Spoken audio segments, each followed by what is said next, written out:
A pleasant good morning, one and all. Dear aspirants, yesterday we have gone through what is a subject and what is a predicate. How will we identify a subject and a predicate within a sentence? उसी क्रम को आगे बढ़ाते हुए आज हम देखते हैं रेन एंड मार्टिन के chapter number 3 the phrase and the clause को। सब्जेक्ट कैसे फाइंड करते हैं? सेंटेंस में हु लगा के क्वेश्चन करेंगे तो आपको सब्जेक्ट मिलेगा। सब्जेक्ट के बारे में जो भी कहा गया है उसी को हम बोलते हैं प्रेडिकेट। तो आज उसी क्रम को आगे बढ़ाते हैं, पढ़ते हैं फ्रेज एंड क्लाज। फ्रेज क्या होता है, क्लाज क्या होता है, how to define a phrase and how to define a clause. One more example that we have already gone through. Little Jack Horner sat in a corner. One more example, Humpty Dumpty sat on a wall. ये दोनों example, both example जो हैं वो video section 1 और 2 में बताए गए थे। हम एग्जाम्पल चलते हैं। Little Jack Horner sat in a corner. देखिए लिटिल कौन बैठता है? Little Jack Horner sat in a corner, कौन कॉर्नर में बैठता है, कोने में कौन बैठता है? तो आंसर होगा लिटिल जैक हॉर्नर। तो हु डज सिट या हु सिट, कौन बैठा था? Who did sit in the corner, corner में कौन बैठा था?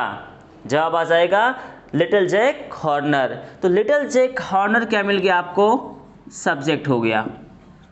शेष बचा हुआ भाग जो रिमेनिंग पोर्शन है that is known as predicate. ये आपके पार्ट नंबर 1 और 2 जो वीडियो बनाया गया था पार्ट 1 और 2 का था।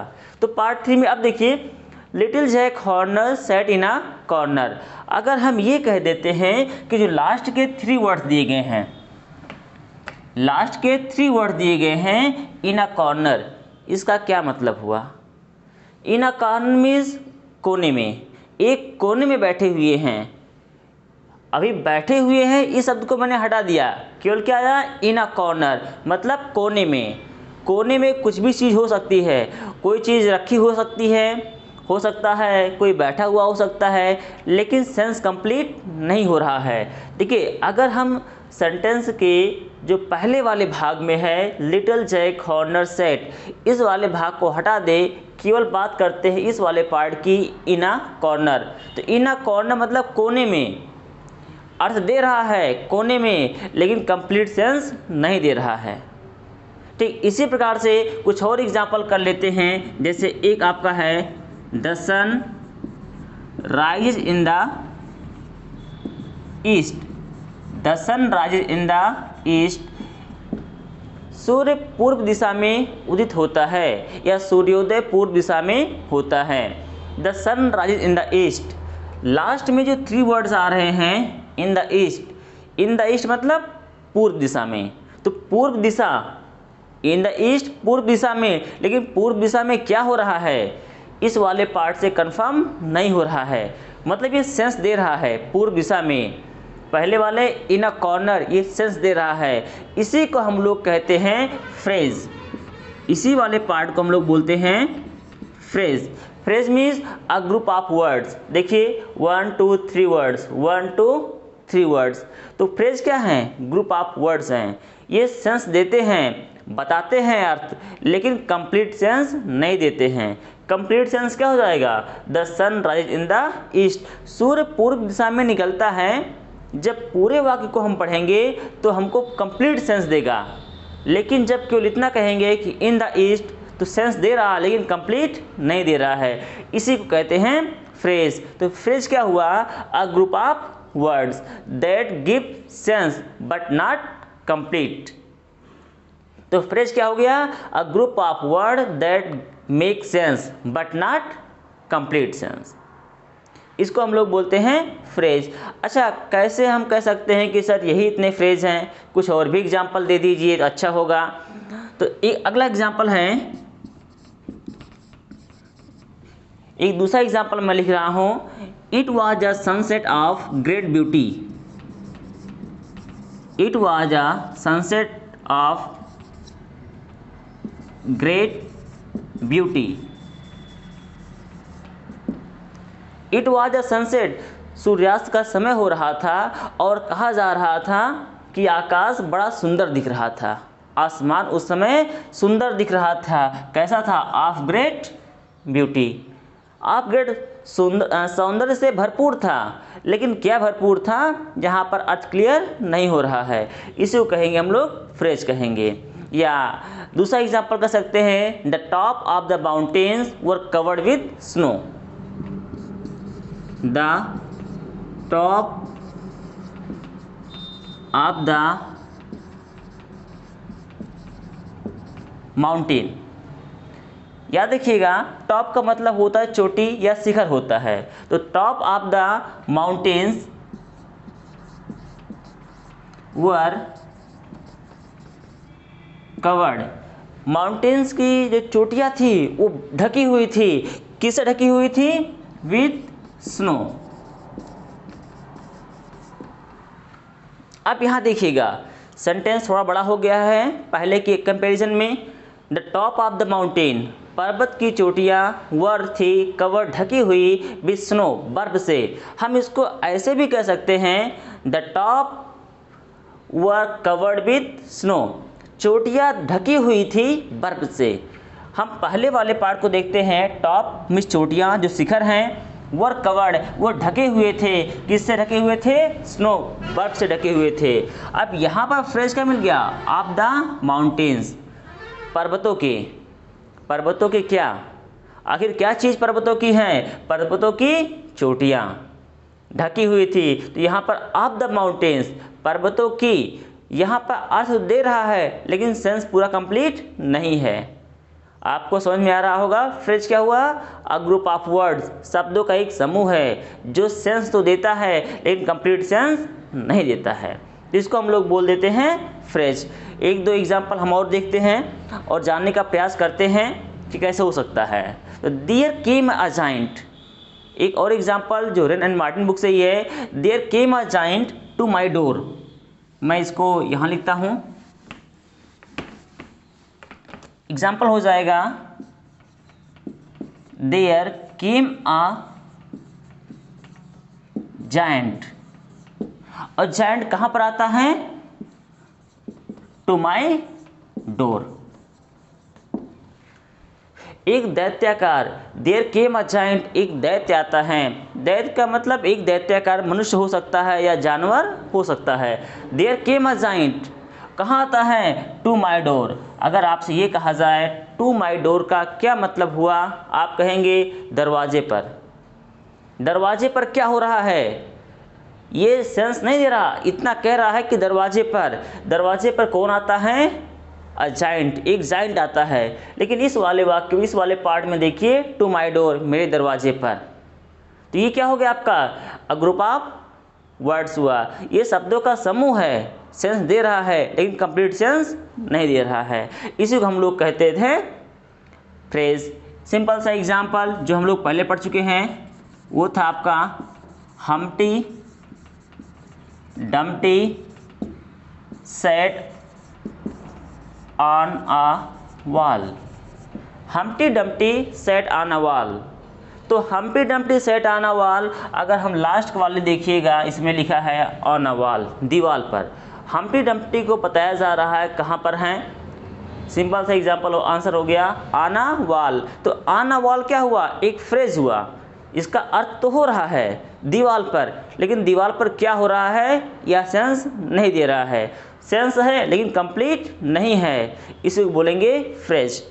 अब दोस्तों आप सभी को समझ में आ रहा होगा कि फ्रेज क्या है। Phrase means a group of words that make sense but incomplete sense. Sense होता है लेकिन सेंस इनकम्प्लीट होता है। चलिए देखते हैं कुछ और एग्जांपल्स में। अगर ये कह दिया जाए कि आपने जो अंगूठी पहनी है वह अंगूठी सोने की बनी हुई है, या कहते हैं एक अम्ब्रेला की बात करते हैं। अम्ब्रेला मीन्स छतरी होता है, बारिश के समय में हम लोग प्रयोग करते हैं। एक एग्जाम्पल देते हैं और एग्जाम्पल में कहते हैं कि ही हैज़ अ चेन या he has a ring. He has a chain of gold. Example आता है he has a chain of gold, उसके पास एक चेन है ऑफ गोल्ड, सोने की बनी हुई, उसके पास सोने की चेन है। तो यहाँ पर देखिए ऑफ गोल्ड, सोने की, लेकिन सोने की क्या है, ये भाव नहीं दे रहा है, ये बता रहा है सोने का है, लेकिन सोने का क्या चीज़ है ये बात नहीं कंफर्म हो रही है। इसको हम लोग बोल देंगे फ्रेज। एक दूसरा एग्जांपल ठीक इसी चीज़ का देते हैं, शब्दों को हमने थोड़ा तोड़ मरोड़ दिया, तो इसको हम लोग कह देते हैं ऐसे, अगर लिख दें कि ही हैज़ अ चेन, इस वाले पार्ट को हमने ऐसे ही रखा और आगे वाले पार्ट को हम चेंज करने जा रहे हैं। वहाँ पर आगे लिखते हैं which is made of gold. अब ध्यान रखिएगा, फर्स्ट वाले पार्ट सेकंड वाले पार्ट का सेंस सेम जा रहा है, केवल शब्दों का जो स्ट्रक्चर है, वर्ड स्ट्रक्चर है, हमने उसको चेंज किया है कि उसके पास सोने का चेन है। दूसरे वाला का मतलब है उसके पास एक चेन है जो कि सोने का बना हुआ है। इस वाले पार्ट को ऑफ द गोल्ड को हमने इसको थोड़ा एनलार्ज किया और इसको बना दिया which is made of gold, जो सोने का बना हुआ है, जो सोने का बना हुआ है। अब देखिए ही हैज अ चेन, उसके पास एक चेन है, सब्जेक्ट इसका क्या हो गया, ही हो गया। अब दूसरे वाला पार्ट जो आ रहा है इसका भी सब्जेक्ट क्या हो जाएगा, विच हो जाएगा। फ्रेज वाले में, इसके पहले वाले एग्जाम्पल में सेंटेंस में केवल एक ही सब्जेक्ट था, लेकिन दूसरे वाले में देखिए यहाँ पर आपको दो सब्जेक्ट मिल जा रहे हैं। ये हो जाएगा विच, ये इस क्या हो जाएगा, हेल्पिंग वर्ब हो जाएगा, या मान लीजिए वर्ब हो जाएगा। ये क्या है आपका, वर्ब हो गया। तो यहाँ पर सब्जेक्ट भी आ गया और वर्ब भी आ गया, लेकिन फ्रेज वाले में ऐसा नहीं था, वहाँ कोई वर्ब नहीं था। तो इज मेड ऑफ गोल्ड, या इसको आप लोग बोल देते हैं पूरे वाले को प्रेडिकेट। क्या बोलते हैं, प्रेडिकेट बोलते हैं। पहले वाले भाग में देखिए ऑफ गोल्ड, सोने का बना हुआ, यह फ्रेज है, ये सेंस दे रहा लेकिन कंप्लीट नहीं दे रहा है। फ्रेज मीन्स एक तरह से आप लोग बोलते हैं वाक्यांश होता है, और क्लॉज का मतलब होता है उपवाक्य। उपवाक्य मतलब वाक्य है, उसके भाव को पूरा करना है। दूसरा क्या हो गया, which is made of gold, जो कि सोने का बना हुआ है। तो यहाँ पर सब्जेक्ट क्या हो जाएगा, विच हो जाएगा। वर्ब क्या हो गया आपका, इज हो गया। मीन्स ये पार्ट वाला देखिए सब्जेक्ट को छोड़ के जो बचा क्या है, प्रेडिकेट है। तो ऐसा भी सेंटेंस का ऐसा भाग जिसका एक स्वयं का सब्जेक्ट होता है और एक अपना प्रेडिकेट होता है। पहले वाले पार्ट में ऐसा नहीं था, दूसरे वाले पार्ट में सब्जेक्ट भी है और प्रेडिकेट भी है, तो इसी को हम लोग बोलते हैं क्लॉज। ये क्या होता है आपका, क्लॉज, CLAUSE। क्लॉज क्या होता है, clause is a group of words that have complete sense. और ध्यान रखिएगा फ्रेज क्या था, फ्रेज भी होता था, ग्रुप ऑफ वर्ड्स होता था, इसका सेंस होता था बट इनकम्प्लीट होता था। लेकिन जो क्लॉज होता है उसका सेंस कंप्लीट होता है, और इसकी सबसे बड़ी खासियत क्या है, इसमें सब्जेक्ट भी होता है और प्रेडिकेट भी होता है। प्रेडिकेट क्या को हम लोग कहेंगे कभी कभार वर्ब भी होता है, इसमें एक फाइनाइट वर्ब भी होता है। तो क्लॉज जो होता है उसमें सब्जेक्ट तो होता ही है, साथ ही साथ में प्रेडिकेट भी होता है। सिंपल डिफरेंस क्या हुआ क्लॉज एंड फ्रेज में, फ्रेज में कोई भी प्रेडिकेट जैसा पार्ट नहीं होता है, कोई सब्जेक्ट और प्रेडिकेट नहीं है, जबकि क्लॉज में सब्जेक्ट और प्रेडिकेट दोनों होते हैं। हम एक और एग्जांपल देखते हैं और वहाँ से कंफर्म करेंगे कि सब्जेक्ट और प्रेडिकेट कौन कौन से हैं। ठीक है, एक एग्जांपल है, सर्दी के मौसम में या ठंडक के मौसम में हम लोग अम्ब्रेला यूज करते हैं। अब उसी अम्ब्रेला पर एक एग्जांपल बना रहा हूँ, वो एग्जांपल कह सकते हैं the umbrella with a broken hand. The umbrella with a broken hand, the umbrella with a broken hand is mine. Umbrella, वह अम्ब्रेला जिसकी छतरी टूटी, जिसकी डंडी टूटी हुई है, वह मेरा है। टूटी हुई डंडी वाला अम्ब्रेला मेरा है। ठीक है, हम इसी सेंटेंस को रीस्ट्रक्चर करते हैं और आगे लिखते हैं the umbrella which has a broken handle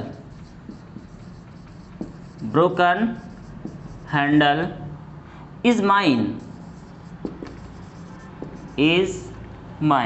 दोनों वाक्यों में ध्यान रखिएगा, केवल अंतर किस चीज़ का है, स्ट्रक्चर का अंतर है, कंस्ट्रक्शन का अंतर है। Umbrella with a broken hand is mine, umbrella is mine. देखिए, द अम्ब्रेला इज माइन, वह छाता मेरा है। कौन सा? With a broken hand, with a broken hand, इसमें कोई सब्जेक्ट या प्रेडिकेट नहीं है, तो ये आपका क्या हो गया? फ्रेज हो गया। जब सब्जेक्ट प्रेडिकेट की बात ही नहीं हो रही है तो क्या हो गया? आपका फ्रेज हो गया। और उसके बाद देखिए the umbrella which has a broken handle, यहाँ भी देखिए द अम्ब्रेला इज माइन, छतरी मेरी है। और कौन सी छतरी? Which has a broken handle, which has a broken handle, जिसकी डंडी टूटी हुई है। अब देखिए यहाँ पर वर्ब भी आ गया, सब्जेक्ट भी आ गया, तो सब्जेक्ट के साथ साथ वर्ब भी आ जा रहा है।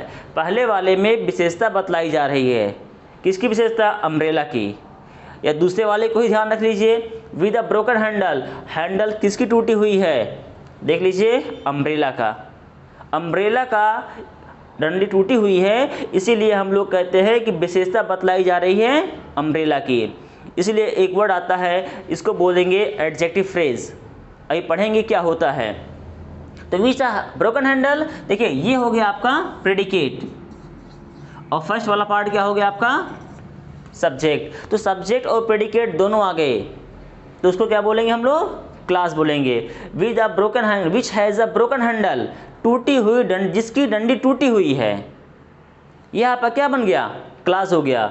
शेष पार्ट क्या बचा? द अम्ब्रेला इज माइन, छतरी मेरी है। अब समझ में आ रहा होगा कि फ्रेज और क्लास क्या है। फ्रेज में कोई सब्जेक्ट नहीं, कोई प्रेडिकेट नहीं, जबकि क्लॉज में क्या होता है? सब्जेक्ट के साथ प्रेडिकेट अवश्य होता है। ये बात आपको कंफर्म हो रही होगी। तो इसी बात पर हम लोग इस वीडियो को अंत करते हैं।